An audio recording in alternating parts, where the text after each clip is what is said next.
Welcome to the Stamina Author Engine podcast. I'm Frankie Blooding, USA Today bestselling author with over 24 years in this industry and a whole lot of glorious failure in between. This show is for the chaos authors. Every week I bring you the real mechanics of writing and selling books with the brain you actually have. Are you tired of running on someone else's engine? So am I. Let's burn the book mill and build one on yours. Hello and welcome. Today we are talking about ideation. How do we come up with all of these fantastic story ideas? And how do the different houses work? So here's the thing that I keep tripping into is that I'm not actually teaching how to do the things because a lot of us have written many books and we already know how to do all of the things. But the thing that we haven't figured out how to do is how to do it to our own blueprint. And that is what I'm going over. Not how do you brainstorm or how do you write books? It's how do you do it in a way that actually works with you? And so that's my entire focus. I've been doing this for 20 years and I have been studying people for longer than that. So this is just a lot of fun for me. And I sincerely hope that it's fun for you too. Okay, so brainstorming. Now, there are several different classes on how to outline. All right. And I also teach classes on how to outline because, dude, I was doing that for many years and I was doing it very well. Okay, marginally well. Okay, it really depends on who you talk to because there were authors that I succeeded really well with. And then there are authors that I succeeded marginally well with. And then there were a few authors who were just like, Frankie, knock, knock, knock. I don't even know what you're doing right now. And when you're a service provider trying to do any kind of services for another author, sometimes like it's difficult. You have to figure out how your personality works with their personality. And when you're doing something like writing outlines for another person, it's almost like ghostwriting, except for the fact that you're now trying to ghostwrite in their language. And there are some very successful outliners who are still in business right now. They have figured out whom they work with the best, and they've figured out how to just collect those people. Bee's knees. Bee's knees. That is the way to do it. The one thing that is never really talked about is how to brainstorm. I mean, yes, people talk about it. And, depending on the type of book that you're writing, whether it's a romance or if it's epic fantasy or a sci-fi, or any gambit in between. Mysteries, thrillers, contemporaries, historical fiction. There are varying degrees of brainstorming, researching, and just understanding what you're going to be writing so that you can tell the story as quickly and efficiently as possible. However, this mentality that you need to get all of the details from the absolute beginning is a false narrative. And I'm not saying that everybody is saying that out there because we've got the pantsers who are just like, hey, just grab as little information as you can, but just enough to get you going and then go. And then we have those who are like, get all of the details because you do not want to be discovering this as you're writing.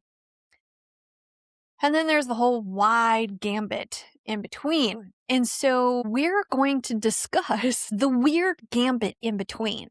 All right. How do ideas generate for you?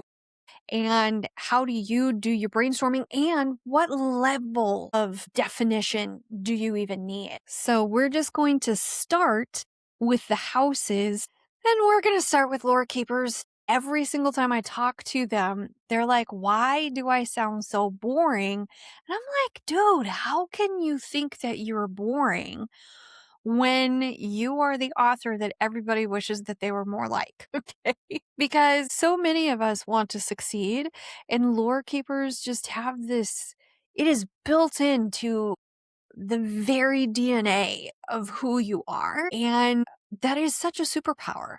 That is such a superpower. And it's not something that you should feel guilty or like, why am I so boring? It's fantastic. Okay.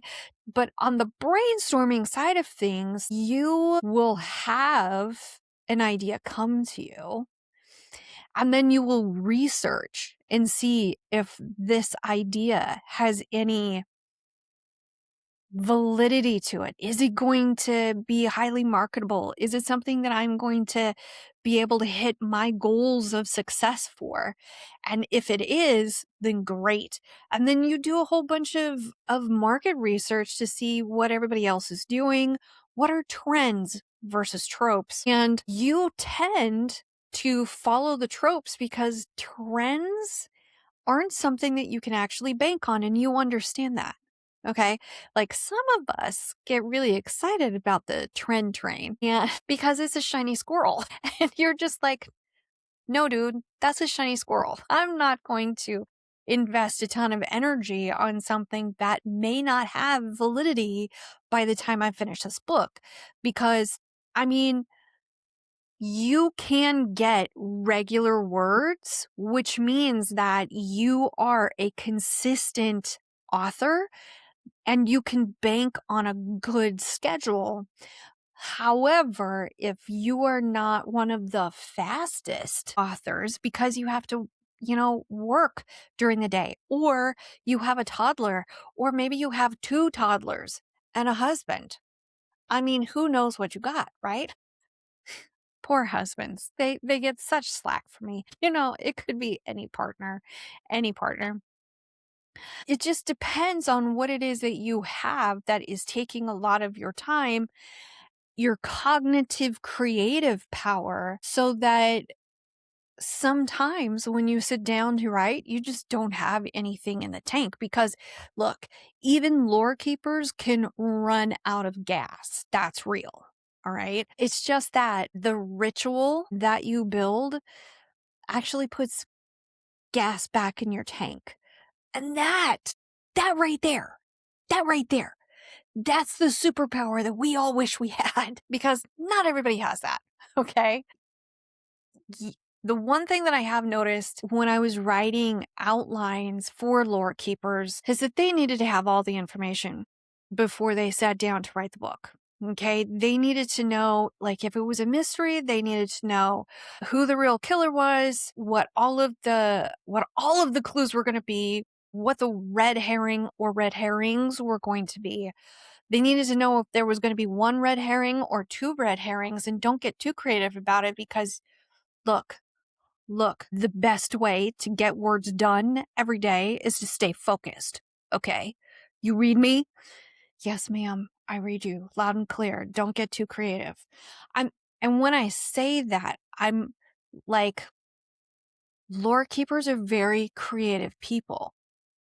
It's just they're very good at putting the focus on setting up those boundaries, making sure that there's enough room within those boundaries to be successful, and then keep themselves within them, right? Dude, freaking lore keepers, man. The trap that they sometimes run into is if they misinterpreted a trope that had a shorter than trope shelf life. Because sometimes we have trends that are really cool and like it looks like they're gonna gain a lot of momentum, and they do. And some authors make a ton of money on these trends, but then like the readers are just like, you know what? I have read so many reverse harems. You know what? Today I think I would like to choose, right? So like Like right now, reverse harems aren't nearly as hot as they used to be. And we still have authors who are writing those, and they're not making as much money as they had been, but they are still writing them. And the readers are they're kind of petered out on it a little bit. So that's something to keep in mind for the lore keeper, is just looking at okay, how long has this been a high stakes trend? And if I'm projecting, how long do we think that it's going to succeed, right? Sometimes it's a little hard to project those. And the lore keeper is one of those people they're just like, okay, this is my safety net. These are my boundaries. I'm staying within these boundaries. This is the path that I made for myself. And it's ride or die. It's ride or die. So moving on to the myth maker. So myth makers are really interesting because they have two energy sources. One energy source is the actual work. It's doing the research. My God, they get so excited to research. I've never seen somebody get that excited about research before in my life, but I see it time and time and time again with myth makers. But then the other fuel is the discovery while writing. And so the myth maker tends to want to create a very, very detailed world. And when you're reading a book or a series and the world is just huge and ginormous, and there are so many details and like multiple languages, and we're actually speaking them, and I'm talking about made up ones, right? Not the ones that we can just Google Translate with, right? We're talking about elven languages and alien languages and dwarven languages and all of the things. And there's, so much history and so much lore, right? Well, those are typically mythmaker books. A lot of myth makers get a lot of energy by building that. They're inspired to create a world due to some justice rally, right? They're like, what would the world be like if all of my readers just understood this one thing? And then they build an entire series around that. Like, what if my readers understood that racism is bad? Okay, that's so easy and it's so done. But like, it's real.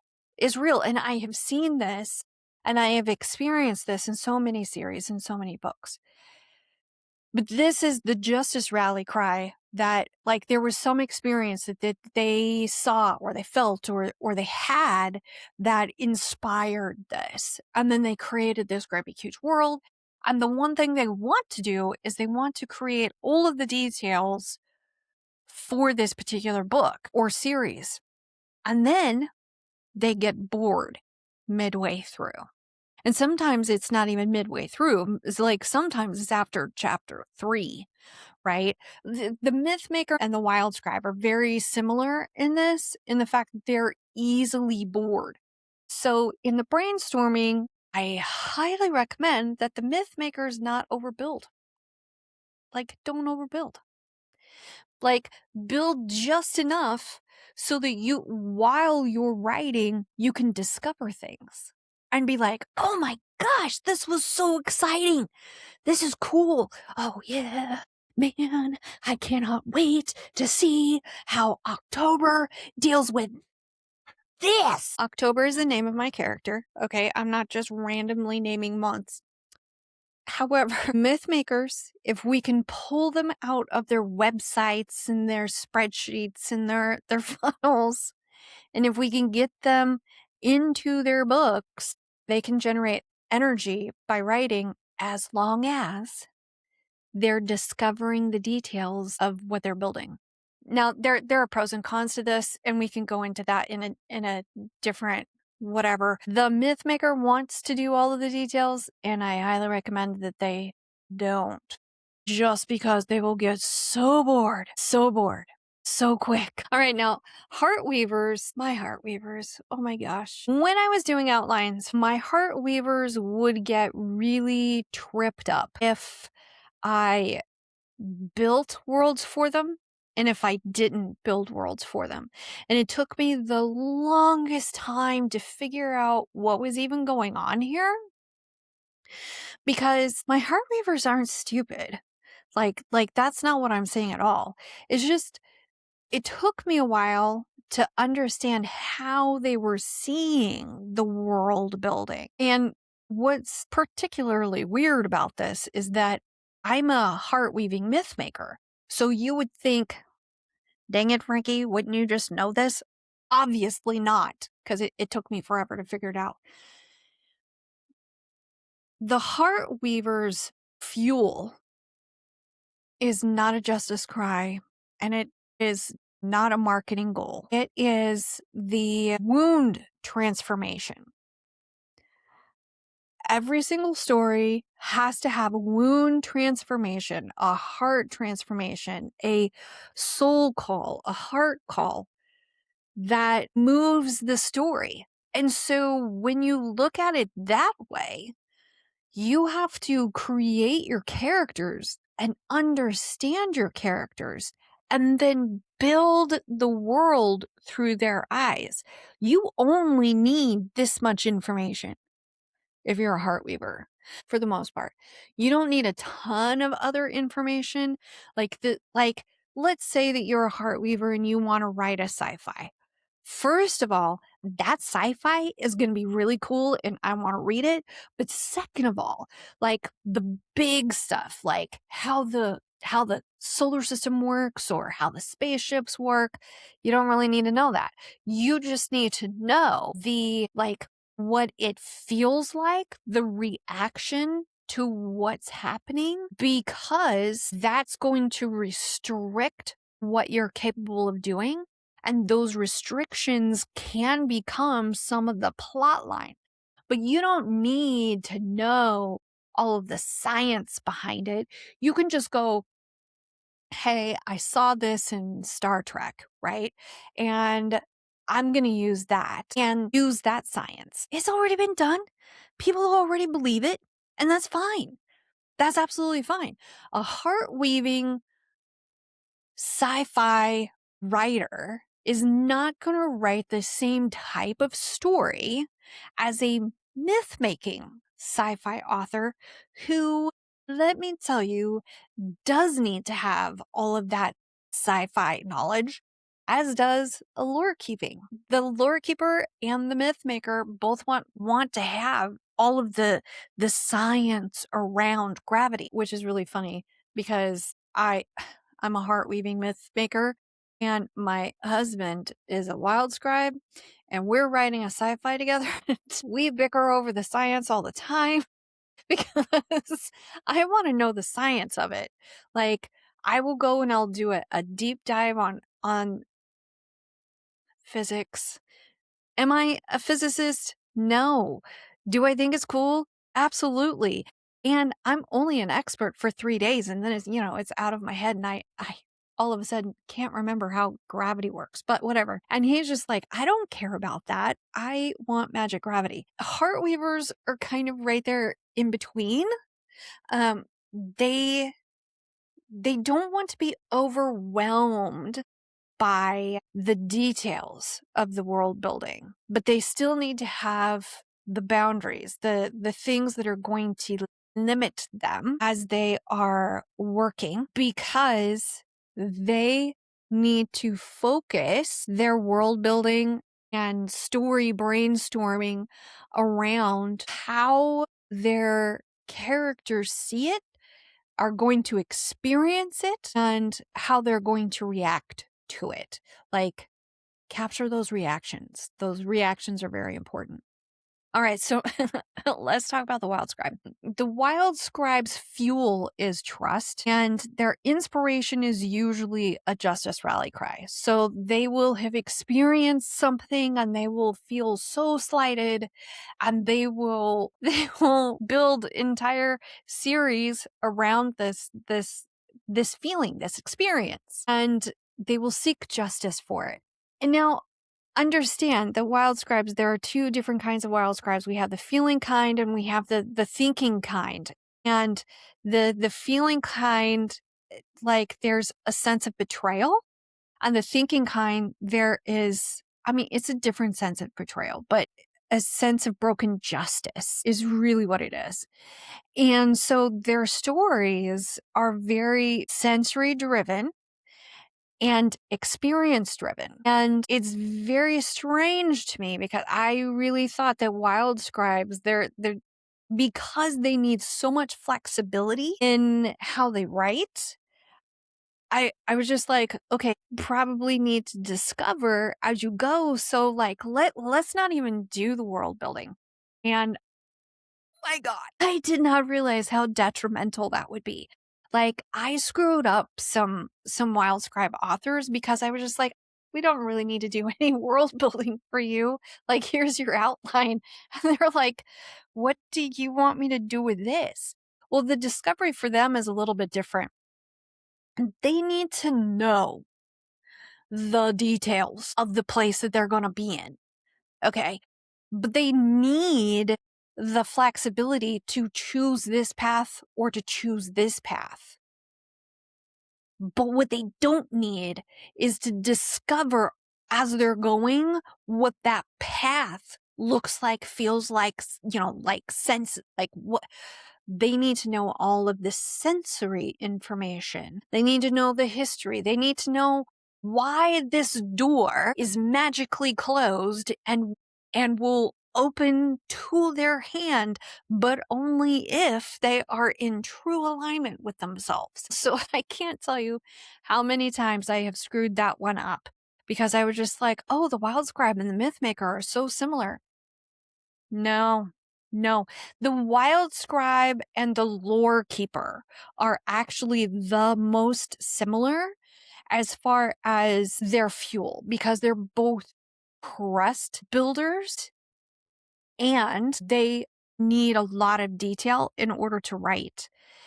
It's just the way they produce that is different. The lore keeper can produce every single day, but the wild scribe has to have all of the different connections, the synaptic connections that they make during the day, during the week, during the month, during the year, as they're doing all of the things in order for them to be able to like soulistically write this particular scene. So that I love how each of the four houses brainstorm just a little bit differently.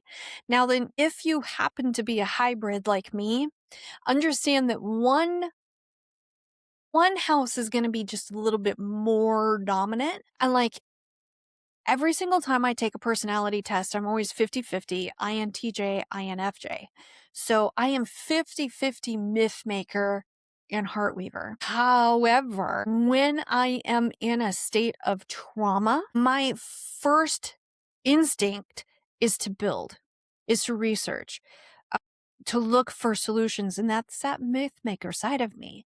And so what I would recommend is to, when you're in a state of trauma or high anxiety, just pay attention to what it is that you're focusing on and align that way.